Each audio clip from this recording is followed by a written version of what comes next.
Hello tout le monde, c'est Paratinite, je suis content de vous retrouver aujourd'hui pour la suite de la vidéo de la semaine dernière qui concerne donc les monstres de l'époque sur lesquels il y a soit un artwork, soit un nom erroné, soit une description complètement frauduleuse, bref des cartes sur lesquelles il y a des choses à dire et qui peuvent être intéressantes de revoir pour le côté nostalgique aussi. Dans cette vidéo, vous allez voir beaucoup plus que 10 cartes parce que je suis tombé sur beaucoup de cartes pendant mes recherches, mais c'est des cartes sur lesquelles il n'y a pas grand chose à dire. Donc elles ne sont pas dans la sélection, mais vous allez voir que je vais faire un tas de mentions honorables sur la fin, et là il y a toutes les créatures que j'ai trouvées, et vous pourrez faire votre propre avis.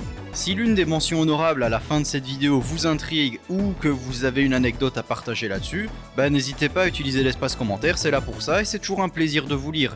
Parce que oui, je lis tous les commentaires, j'essaye de répondre dans la mesure du possible, mais je vous lis tous attentivement. Sans plus d'introduction, commençons tout de suite cette sélection avec Doriado et la Dame de la Foi, qui évidemment, vous l'avez constaté, c'est la même carte encore une fois. Mais le cas de Doriado est un peu plus spécifique pour le coup, donc je tenais à en parler dans cette vidéo absolument. Déjà parce que je suis pas objectif, Doriado c'est une carte que j'aimais énormément quand j'étais plus jeune. Et aussi parce que vous allez voir, mais Doriado a un petit lore qui lui est dédié, enfin en tout cas c'est pas un lore officiel comme Branded Despia par exemple, mais c'est une petite interaction, une petite évolution au fur et à mesure des cartes, et je trouve ça sympa de le mettre en valeur. Et à côté on a la Dame de la Foi ou High Priestess, donc grande prêtresse, ce qui correspond bien à Doriado pour le coup, donc on aurait pu intervertir les noms des deux cartes, ça n'aurait pas été un souci, donc aucune erreur ici à signaler. Juste allez, si on veut chipoter un petit peu, c'est la Dame de la Foi qui est lumière alors que Doriado est terre, alors que c'est Doriado qui a de la lumière dans ses mains, donc enfin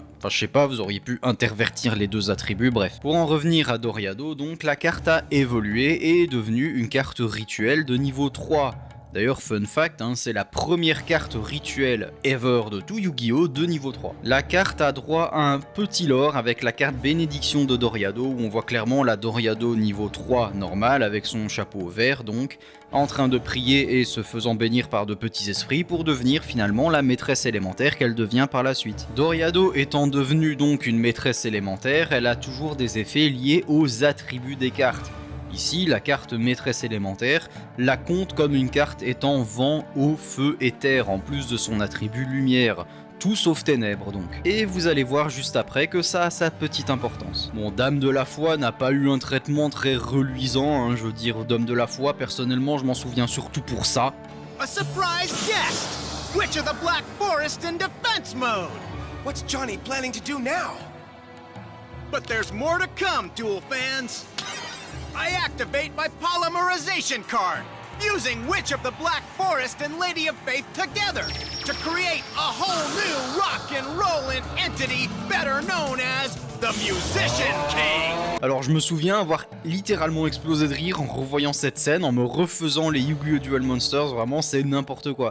Quand je vous parle de cartes qui n'ont aucun sens, c'est exactement ce qui me vient en tête. Et puis même une carte niveau 5 sans effet avec 1750 d'attaque, Bref, pour en revenir à Doriado, la carte continuera d'évoluer jusqu'à devenir Doriado la Grâce élémentaire. Et je trouve Grâce élémentaire vraiment belle parce que déjà elle garde son chapeau caractéristique, elle a toujours ses cheveux, elle a toujours sa tenue qui est resplendissante plus que jamais d'ailleurs. Et j'aime beaucoup ça puisque ça représente la fin de son parcours où elle est presque devenue une déesse à ce niveau-là. Et son effet est toujours cohérent, elle est lumière et elle synergise avec les 6 attributs puisqu'elle nécessite la puissance de 6 attributs différents dans votre cimetière.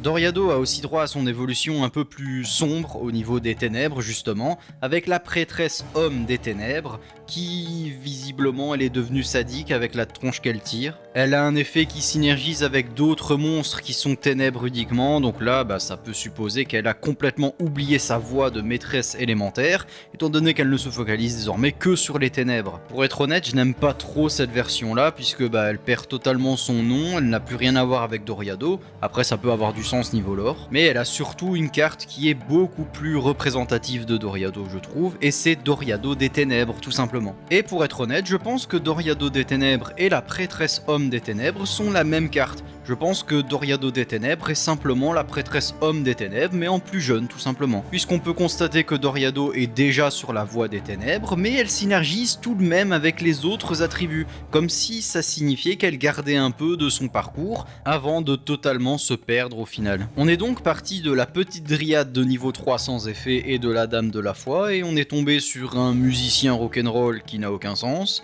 et on est parti finalement sur Doriado qui est devenue une déesse élémentaire, et un parcours alternatif, une sorte de what if si vous voulez, où elle a embrasé la voie des ténèbres et a totalement abandonné sa voie initiale. Et je trouve ça vraiment stylé. J'aimerais bien revoir d'autres cartes Doriado à l'avenir, même si j'ai peu d'espoir finalement, parce que ça fait très longtemps qu'on n'en a pas eu, mais je garde toujours un petit espoir. On passe à la suite avec Kuribo et le misérable fantôme du grenier. Bon déjà, quand je parle de cartes qui se ressemblent énormément dans l'artwork, comment ne pas parler de Kuribo ?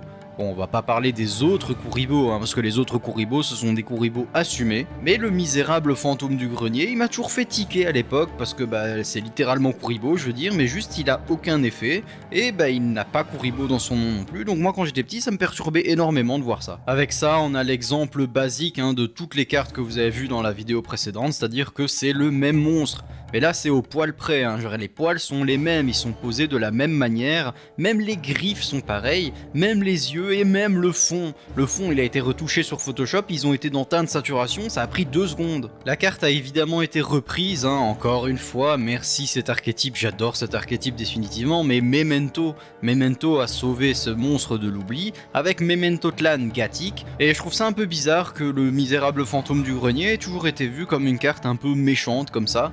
Je veux dire, c'est littéralement Kuribo, si vous trouvez Kuribo mignon, vous trouvez Attic mignon. C'est logique, ça va de pair. En dehors de ça, les deux cartes n'ont rien à voir si ce n'est leur attribut, étant donné qu'elles n'ont pas le même nombre de points d'attaque et de défense, même pas le même niveau, ce sont juste 2 démons ténèbres de l'époque. On continue donc la suite de cette sélection avec non pas une, non pas 2, mais bien 5 cartes. Ces 5 cartes, je vous les présente, c'est Ogre de Pierre Grotto numéro 1, Ogre de Pierre Grotto numéro 2, Ogre de Granit Grotto, Ogre d'acier numéro 1 et Ogre d'acier Grotto numéro 2. Dis donc, ça fait beaucoup de Grotto. Bon, ici, c'est surtout les noms qui m'ont fait tiquer, vous allez le comprendre très vite. Commençons par Ogre de Pierre Grotto numéro 1 et numéro 2. Bon, déjà, dans leurs noms originaux, les 2 cartes n'ont absolument rien à voir. Elles n'ont pas du tout le même nom suivi d'un numéro 1 ou numéro 2. Ici, c'est Cavern Jean Ogre Rock pour le premier, ce qui est plutôt pertinent avec Ogre de Pierre. Par contre, le deuxième Ogre de Pierre, lui, s'appelle War Art, ce qui n'a absolument rien à voir. Ce qui est plutôt étrange, c'est que l'Ogre de Pierre Grotto numéro 2, visuellement, ressemble énormément à l'Ogre de Granit Grotto. Donc pour moi, ça aurait plus été lui qui aurait dû être l'Ogre de Pierre numéro 1. L'Ogre de Granit, par contre, c'est désastreux. Niveau 5, avec si peu d'attaque, c'est honteux. Ensuite, on a l'évolution logique des 2 premières avec les Ogres d'Acier. Ogre d'Acier numéro 1, il s'appelle juste Ogre d'Acier numéro 1 et pas Grotto. Je sais pas pourquoi, alors que le numéro 2 a Grotto dans son nom. Vous l'aurez remarqué, mais visuellement, c'est littéralement l'Ogre de Pierre Grotto numéro 1, mais en acier. En plus, en version originale, il s'appelle Giant Idol of Steel, ce qui n'a rien à voir avec l'Ogre d'Acier Grotto numéro 2, encore une fois, et ça n'a rien à voir avec l'Ogre de Pierre Grotto numéro 1 non plus, donc vraiment je ne sais pas d'où ça sort. Bref, encore une fois, c'est très confus et on se prend vite la tête quand on essaye de trouver une logique au nom des cartes parfois. On passe à la suite avec Kamakiri Volant numéro 1, Kamakiri Volant numéro 2 et bonus avec Kamakiri Man. Le nom japonais de cette carte, c'est un mélange entre Kamakiri, qui veut dire montre religieuse, et Kira qui veut dire tueur en japonais. Pour Kamakiri Volant numéro 1, il y a un peu plus de choses à dire, y compris pour le numéro 2. Déjà, le nom de cette carte c'est Kamakiri Volant, sauf que Kamakiri, comme je vous l'ai dit juste avant, ça veut dire montre religieuse. Sauf que c'est pas une montre religieuse, c'est une libellule. D'ailleurs, preuve, la carte s'appelle Dragonfly dans sa version originale, ce qui veut clairement dire libellule, donc Kamakiri n'a rien à faire ici. D'ailleurs, fun fact, je pense que beaucoup de gens qui ont joué au vieux Yu-Gi-Oh le savent, par exemple moi je l'ai surtout découvert dans le jeu Tag Force sur PSP, mais le Kamakiri Volant, il fait partie d'une série de monstres qui ont chacun un attribut, qui justement vont chercher une autre carte de ce même attribut lorsqu'elles sont détruites. On a un monstre par attribut donc, vent étant étant le Kamakiri volant numéro 1. Pour la Terre, c'est le rat géant, on a la tortue ovni, la mer grizzly, la tomate mystique et l'ange lumineux. Pour le Kamakiri volant numéro 2, lui il mérite bien son nom de Kamakiri, puisque c'est littéralement une montre religieuse. Il possède 100 attaques de plus mais 100 def de moins que le numéro 1, mais en dehors de ça, ils n'ont rien à voir. Et encore une fois, malgré leur nom lié dans notre langue, les deux cartes dans l'OCG n'ont absolument aucun rapport. On reste dans le thème des insectes avec Kumo Otoko et l'araignée chasseuse. Kumo Otoko, pour le coup, c'est littéralement Spider-Man en version japonaise. Alors pas Spider-Man de Marvel, homme araignée quoi, enfin c'est vrai, c'est littéralement ce que ça veut dire. L'araignée chasseuse, elle porte bien son nom, puisqu'en VO c'est Hunter Spider, donc c'est parfait. Et du coup, au lieu de Kumo Otoko, la carte aurait pu, et même aurait dû, s'appeler Homme Araignée ou Homme Arachnide, enfin peu importe, vous voyez ce que je veux dire. Après, je pense que le nom Homme Araignée n'a pas été gardé, parce que justement, Spider-Man, je vous fais pas de dessin, mais c'est copyrighté, et je crois pas que Konami voulait s'embêter avec ça à l'époque. D'où le fait qu'elle garde son nom japonais, mais traduit littéralement au français, donc avec Kumo Otoko. Et au final, elle s'appelle Homme Araignée, mais le seul élément humain, ou en tout cas humanoïde sur la carte, c'est ses jambes, qui justifient donc son nom, mais elles sont très peu présentes. Et sur l'araignée chasseuse, elles sont encore moins présentes.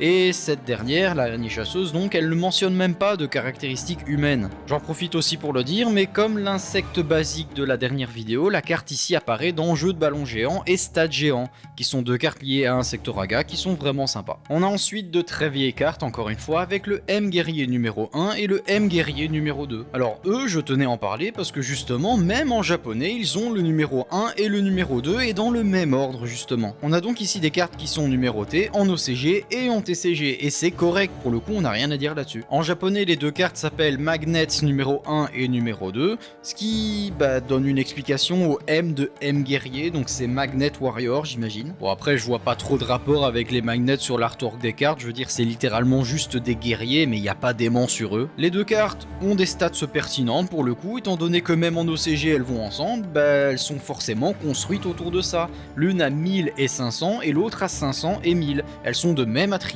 et de même type en plus de ça. Si je devais chipoter un petit peu, c'est juste un peu dommage qu'elle s'appelle Magnet en japonais et qu'à aucun moment le côté magnétique des cartes ne ressort dans l'artwork. Mais bon, ce sont des vieilles cartes, on pardonne. D'ailleurs, petit fun fact sur ces deux cartes là, mais elles apparaissent sur les artworks des cartes Life Twin.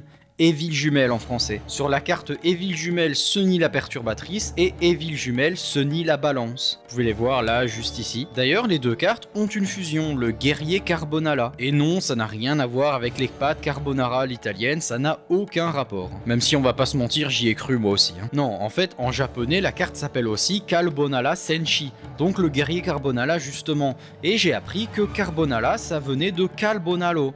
Donc apparemment un carbonalo c'est un nom féminin qui vient de l'italien qui signifie un brûleur de charbon. Et de ce que j'ai vu, un carbonaro c'était aussi un membre d'une société secrète qui est née en Italie.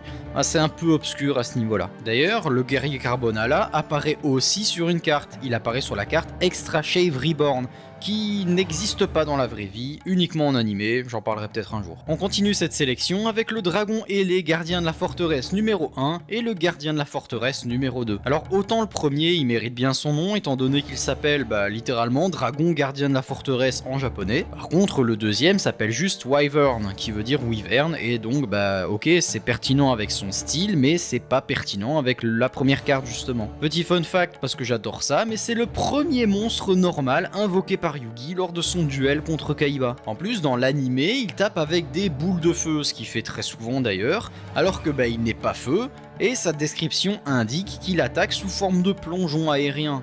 Et même le numéro 2, le numéro 2 il est censé attaquer avec des tornades, donc à aucun moment il est censé taper avec du feu. On attaque ensuite avec le garde des laves et le garde des marées, qui en japonais s'appelle juste Barbarian 1 et 2. Eux pour le coup c'est sympa de le constater, mais ils ont des numéros dans leur version originale, mais pas dans la version traduite que nous on a eu, comme les Magnet Warriors vus juste avant. Eux pour le coup ils ne sont pas honteux ou mal designés, bien qu'ils soient très faibles et très sous-exploités, mais je voulais en parler parce que c'est des cartes qui sont tout de même très intéressantes. D'ailleurs je ne sais pas si c'est voulu de la part de Konami, mais la carte, enfin en tout cas les cartes ressemblent énormément à Sol Canard, le roi des marais de Magic.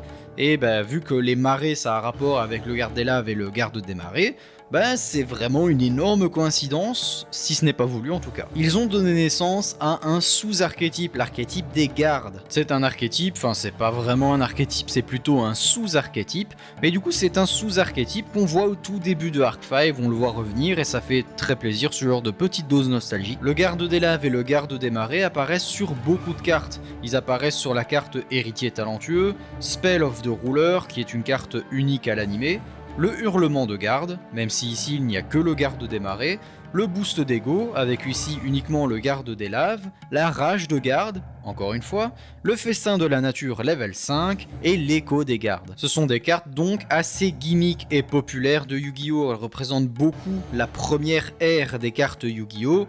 Beaucoup le début de l'anime Duel Monsters, et elles ont même un petit lien avec l'anime étant donné que Tristan donne ces cartes-là à Jonouchi dans l'anime. On a ensuite l'escargot mécanique et l'escargot à pointe.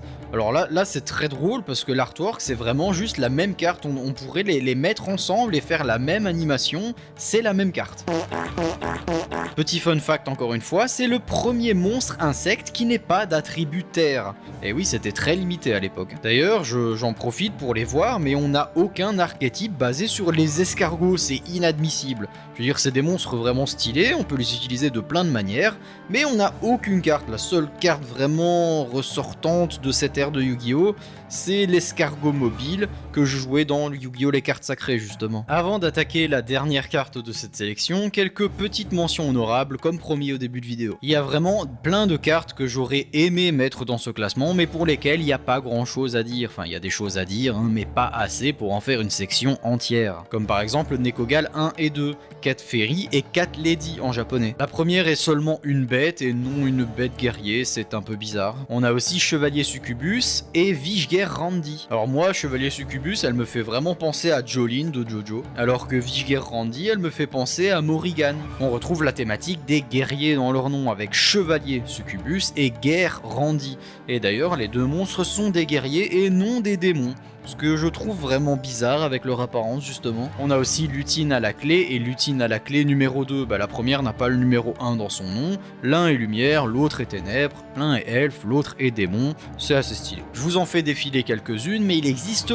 énormément de cartes de ce type. Et c'est intéressant de les remettre en lumière de temps en temps. Et je pense aussi que si un jour on a une nouvelle vague de support Memento, on pourrait revoir un de ces vieux monstres refaire surface. Ce qui serait super sympa en réalité. On arrive donc à la dernière position de ce classement avec deux cartes qui me tiennent encore une fois beaucoup à cœur. On a donc le Chevalier Pingouin et le Soldat Pingouin. Petit fun fact sur le Soldat Pingouin, c'est le tout premier monstre de l'histoire à être un monstre flip et haut. Et c'est aussi au passage le premier Aqua flip aussi. Ce sont deux cartes qu'on voit pas mal en animé notamment. Il y a un gars qui joue les pingouins dans l'arc Noah, même si c'est un arc HS. Les pingouins, c'est devenu un archétype. Bon, un archétype pas terrible, c'est même plus un sous-archétype, mais c'est un archétype quand même. Les deux pingouins, parce que je dis les deux, c'est deux cartes différentes, mais c'est la même carte, on a Penguin Knight et Penguin Soldier, c'est les deux les mêmes, ils ont la même armure, la même épée. Les deux donc apparaissent sur des cartes comme Battle x2 qui apparaît dans l'épisode 72 de GX. On a une autre carte de GX aussi avec Soul Connection qui apparaît dans l'épisode 80 de GX. Et l'effet est vraiment fort d'ailleurs. Faudrait que je reparle un jour des cartes abusées de l'animé, moi tiens. On a Drop Exchange qui est encore une carte liée à l'animé uniquement, qui apparaît dans l'épisode 24 de Yu-Gi-Oh! Zexal. Et aussi deux cartes qui sont liées à l'archétype pingouin avec Poussière de Diamant et Épée du Pingouin. On arrive donc à la fin de cette vidéo. Comme je vous ai dit dans les mentions honorables, il y a plein de cartes de ce type dont j'ai pas pu parler parce que l'objectif c'est pas d'être redondant et c'est pas de vous faire du vent non plus. Si j'ai rien à dire sur une carte, je n'en parle pas. Et au final ça m'a fait réaliser que beaucoup de cartes sont reprises finalement dans Memento ou ont eu des évolutions par la suite. Et vraiment je suis encore biaisé parce que vous voyez ma PP, vous voyez ma bannière YouTube, mais j'adore Memento. Et si un jour on avait du support Memento avec une de ces cartes dont j'ai parlé dans cette vidéo, je serais super content. Je vous retrouve donc la semaine prochaine pour d'autres vidéos. Si celle-ci vous a plu, n'hésitez pas à la liker et à vous abonner. C'était Paradis Knight, je vous retrouve avec plaisir la semaine prochaine. A plus.